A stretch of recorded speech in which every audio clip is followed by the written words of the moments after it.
This video looks at the UK sport and culture, and it's part one of two videos that will look at the connections between our culture and our traditions and our customs and our beliefs and the sports and activities that we take part in. So this video specifically will look at ethnic games. Now these activities and games, not necessarily traditional sports as we would know them, but these activities will have started possibly hundreds of years ago and may have started for religious or traditional or paganistic ritualized beliefs and reasons, and some of them carry on today. Some of them have stopped and are no longer continued, and what we need to understand is why some have and why some haven't continued.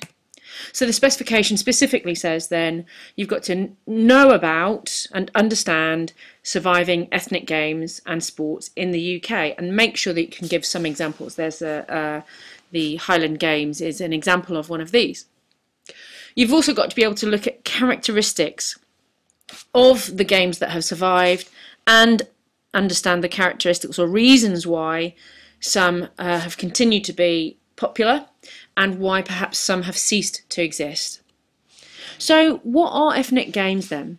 There are lots that you can choose from. The textbook has a range of these ethnic games that you can do some research on, but essentially, as I said, they started from British customs or traditional festivals that bound up perhaps with changing seasons in the year, and particularly, you know, many years ago when we were much more of a rural or country society, linked in with that. Some are medieval, some are pagan in origin, and actually, whilst this might sound less relevant in terms of what today's sport, these ethnic games evolved and eventually they became multi-sport or multi-activity games, and this then fed into the reinvention or the reintroduction of the modern Olympic Games, so they're actually incredibly important. So here we've got the Ashbourne Royal Shrovetide football game, or it's a version of mob football, which was an annual activity starting, I think, from medieval times. And as you can see, it seems pretty chaotic. There were very few rules. There was no limit on numbers that can play. It was originated as a battle between the uppards and the downards over the River Henmore. And basically they hardly ever scored a goal because it was so chaotic, and they were, I think, played over maybe 3 miles, but you can do some more research into that. Another example of an ethnic game is the Gloucestershire cheese rolling. This takes place at a place called Cooper's Hill, and bizarrely it involves people hurtling down a hill, possibly at about 70 miles an hour, after a roll of cheese, of double Gloucester cheese. This happens in a couple of places, but not many, and again, a bizarre example of an ethnic game. Then we've got Ottery St Mary Tar Barrels. Again, an annual event, takes place on the 5th of November, and wooden barrels are run through the streets. I think it was in a bid to cleanse the streets from evil spirits. So this was a pagan ritual. Happens in Ottery St Mary in Devon. Obviously a massive thing now. A lot of people go out to celebrate it, to enjoy it, to get the thrill from it. But you can see it's possibly a little bit dangerous.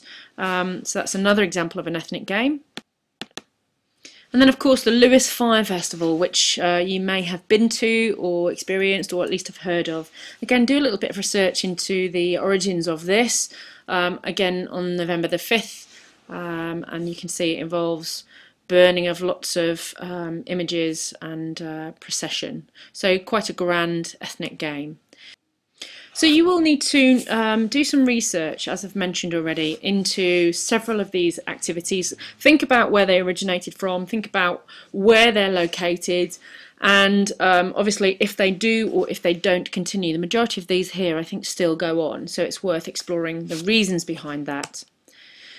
I did say earlier that these ethnic games, whilst they may have been bizarre activities like chasing cheese down a hill, they did evolve, and we have this thing called the Robert Dover Cotswold Games.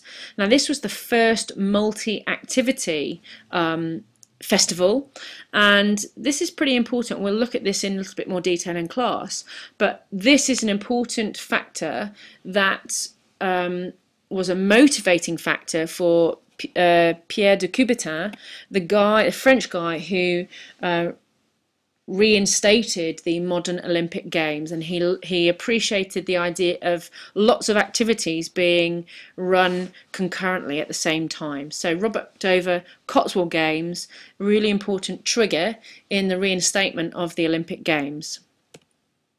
So first multi-activity, multi-sport occasion, and there were the sorts of things that were done in the original activities. And you'll see actually that it ran for a couple of hundred years, and then there was a pause, and then it started again in the 1960s, and that was because of danger and disruption and hooliganism that it stopped.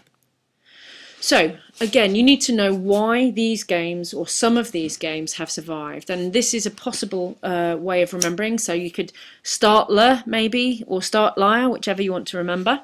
So let's have a look at what they mean. The S stands for social, so these events were really important activities for bringing the community together. Quite often the activities will end up or focus around a pub and drinking and debauchery and that sort of wild celebratory behaviour.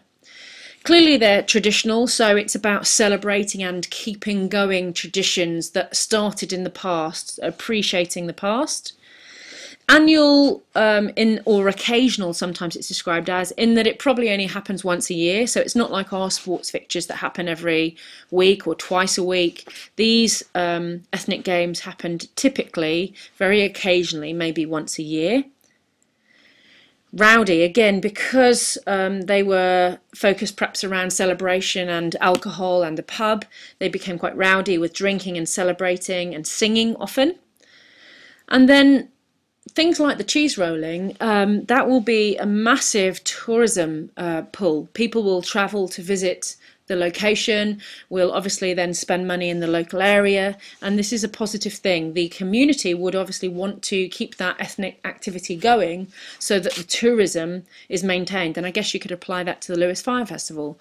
Loads of people will go to Lewis to see it, they'll drink, they'll eat, and the local businesses will benefit because of it. It will be publicised also. These other three things then, local, often these activities happened in very sort of specific areas. We were typically very, as it says over here, very rural in the past. So before we became quite urbanised and people moved into the big cities, these villages would have their own rituals or traditions, and that's why sometimes these activities remained quite local to that community. And similarly, pre-industrial revolution, you know, these villages might have been quite isolated, quite separate from other areas. So the customs would have been sustained because they were local and isolated and maintained in that specific community. So here's a mark scheme for a 5-mark question on why some ethnic games survived. And you can see the points I just discussed in the previous slide run down here, and here's the description or explanation of why they are relevant. You would not get marks for just saying these reasons. You'd need to explain them if the question asks for an explanation. So it should be quite straightforward. So we also need to be aware of some of the reasons why the ethnic games ceased to exist. Religion being one of these reasons. Actually, there's two religious factors.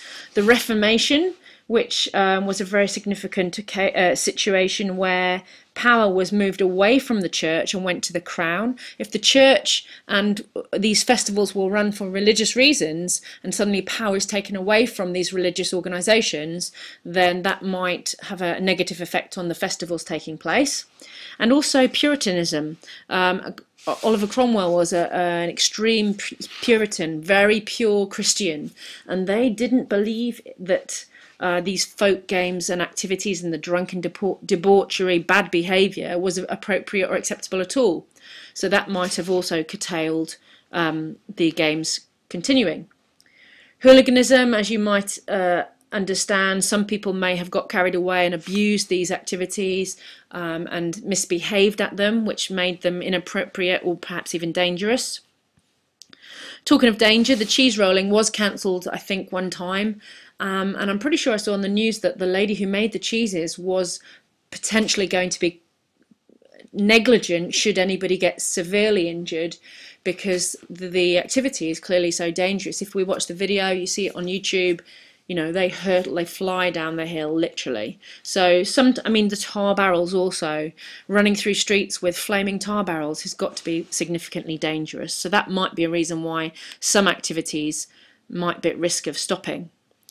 World War One, well, basically millions of young men were killed in this war, and it could be that if these traditional games were passed on through generations, and pretty much we're wiping out a generation through World War One, there's a possibility that those ethnic beliefs and activities won't be passed on to the next generation, so that might have affected things. World War Two. Following World War II, we basically stepped into a very modern technological world, and with those new technological interests and beliefs, perhaps our reliance or value of the older traditional things might have wavered somewhat as well, and that probably would link in with the industrialization in terms of moving away from our rural living into a more urbanized industrial world. So those old traditional cultural beliefs might have less importance. So what you need to know then in this section, you need to make sure you have some examples of ethnic games, that you understand the characteristics of the ethnic games, so what they're like, how they originated, why some have survived today, and why some have ceased to exist.